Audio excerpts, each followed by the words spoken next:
In the poor village of Maple Hollow, where dry winds swept through cracked dirt paths and hope felt like a rare visitor, lived a young woman named Elsie.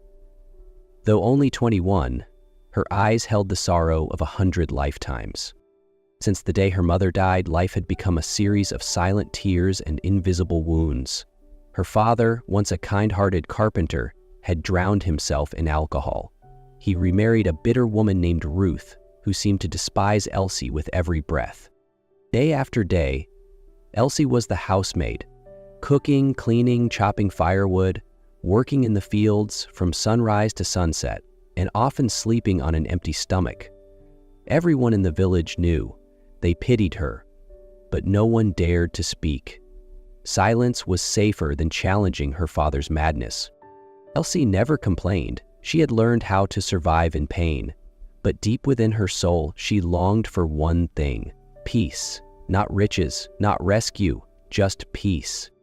And somehow what she had longed for all these years didn't arrive in shining armor, but in worn-out shoes and the quiet strength of a stranger named Chris. Chris came from the city. His clothes were worn, his shoes torn, but his eyes were sharp and thoughtful. For 3 long months he had worked on Elsie's father's farm, clearing weeds, planting yams, fetching water, lifting heavy loads. From dawn till dusk, his back was soaked in sweat, yet he hadn't been paid a single cent. "Next week," her father would always say, "wait till I sell something." One hot afternoon, Chris walked into the yard, tired and frustrated. "Sir, I need my wages today," he said firmly. Her father scratched his head, then glanced at Elsie, who was sweeping the dusty ground with a pale, tired face. A wicked grin spread across his lips. "You want money?" "Yes, sir. I've worked for 3 months." "Well then, take that girl. That's your payment." Elsie's heart shattered. She dropped the broom, eyes filling with disbelief. "Father, please, don't do this." "Shut up," he barked. "You should be happy someone wants you." Ruth folded her arms, smirking. "Good, one less mouth to feed." Elsie fell to her knees, begging, crying, but no one cared. Chris looked at her. She was exhausted, broken even, but there was something about her, something pure, something deeper than her beauty. "She's beautiful," he murmured. "What did you say?" her father asked. "I'll take her," Chris replied, without hesitation. And just like that, Elsie's life changed. Not because someone rescued her, but because for the first time, someone saw her as a person worthy of love. The ride to the city was long and tiring.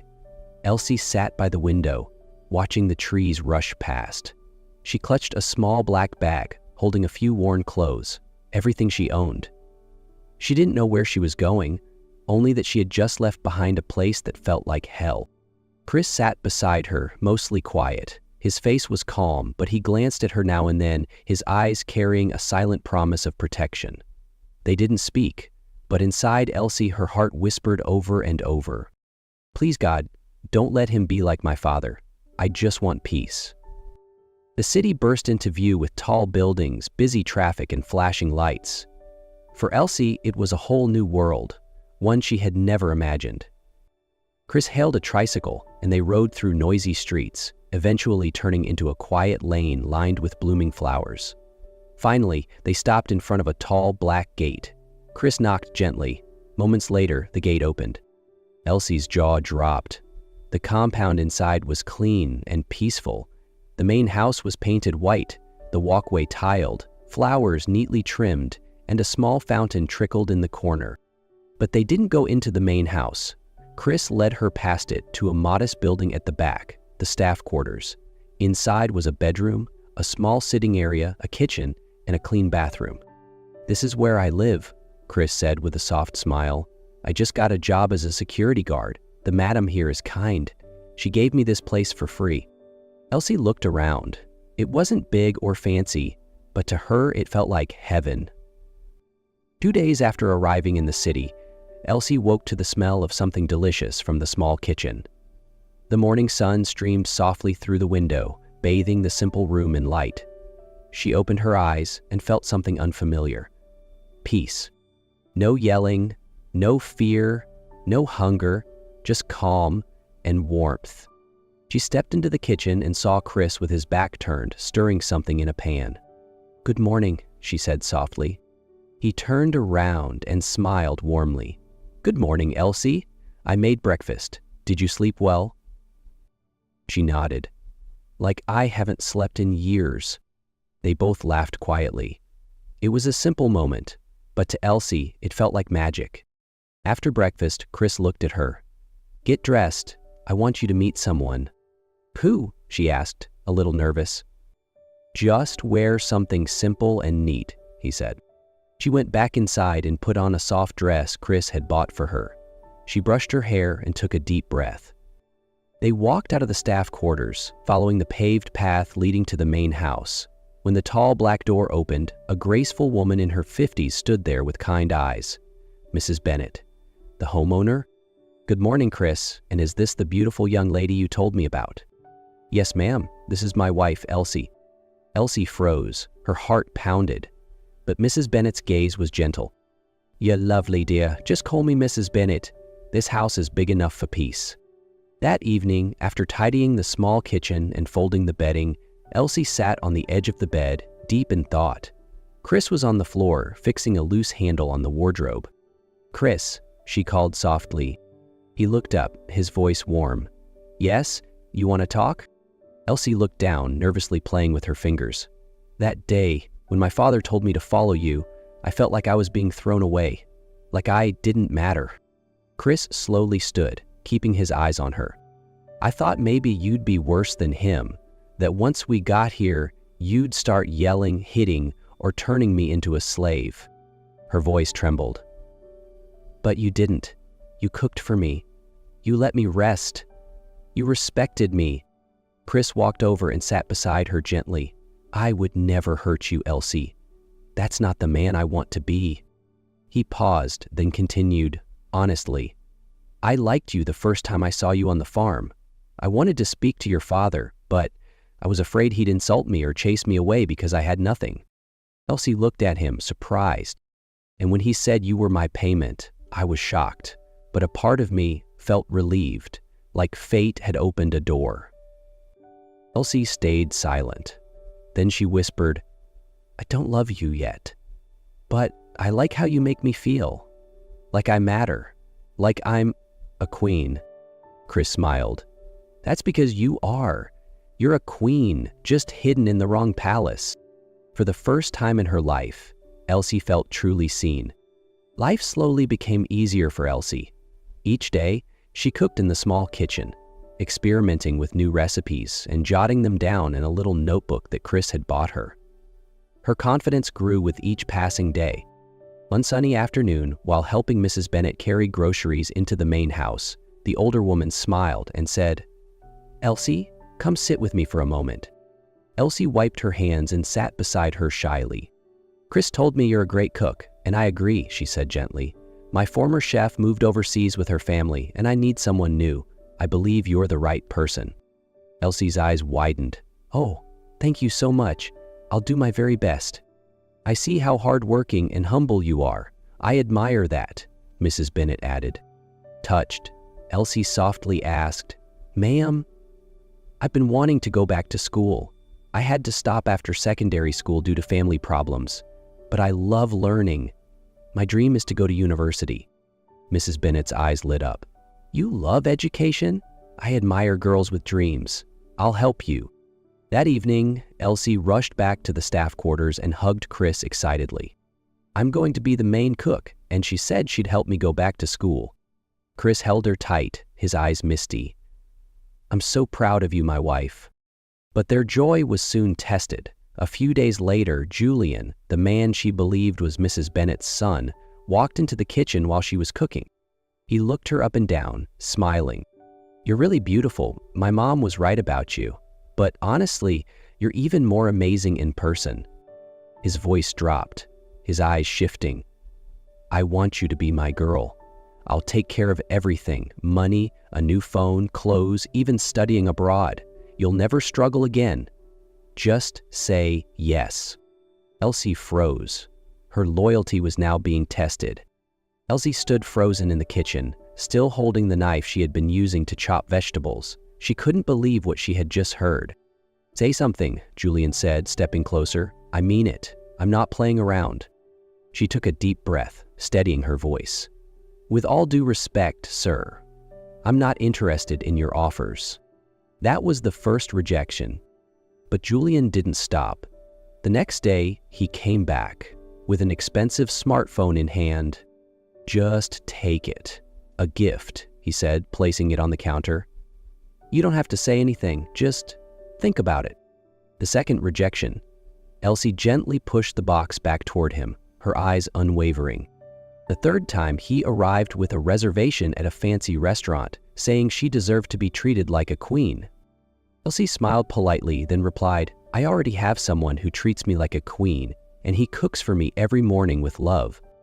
The fourth, Julian grew bolder. He grabbed her hand when no one was around. "I could have Chris fired any day," he whispered. "Just say yes, and he's gone." Elsie pulled her hand away, coldly replying, "If that's how you think you can win me, then I know for sure I chose the right man." The fifth was the most threatening. Julian cornered her outside the main house, frustration in his eyes. "You're wasting your youth on a broke security guard. I'm offering you everything and you still say no?" Elsie held her head high. "Yes, because I don't want a man who thinks love can be bought." That night, she returned to the quarters, tired but not regretful. She told Chris everything. Each visit, each offer, each rejection. Chris sat silently, his fists clenched. "I can't let this go on." The next day, Elsie walked up to the main house and knocked gently. Mrs. Bennet opened the door, her face calm as always. "Come in, my dear," she said kindly. "Ma'am, I need to be honest with you," Elsie began, her voice trembling. "It's about Julian."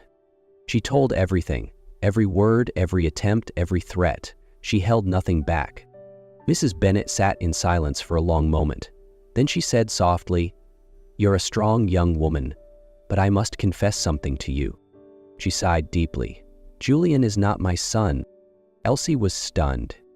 "He was someone I asked to pretend, just to test your heart, but my real son is Chris." The room went still. Elsie's heart pounded. "You passed every test. You didn't chase wealth, you chose love, and now you deserve to know the truth." At that moment, Chris entered, eyes filled with emotion. He took her hand. "I'm sorry I didn't tell you sooner.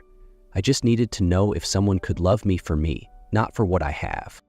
Elsie looked at him, eyes full of tears. "You lied to me, but it was a lie born from hope."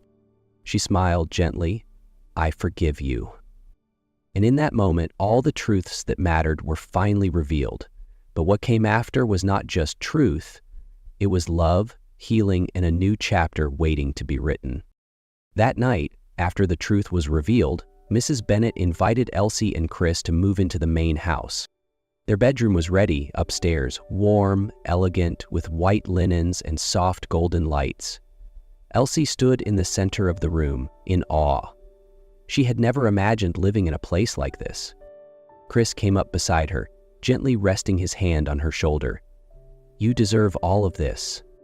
They sat together at the edge of the bed, quiet for a while. Then Chris spoke softly. "I wasn't looking for someone beautiful or talented. I was looking for a heart that could love truly. Someone who didn't care about my money, just about me." He looked into her eyes, and I found that in you. Elsie didn't say anything. She just nodded, her eyes glistening. That night, in the soft glow of candlelight, they whispered to each other about dreams, past wounds, and new hopes. For the first time, there was no fear, no distance. That night, they became one, not out of pressure, but from love, trust, and peace.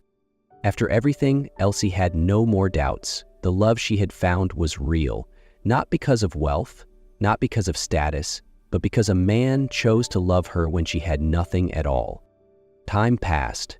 Every day, Elsie continued to cook in their little kitchen, but her heart was full of hope. Her dream of going to school was no longer distant.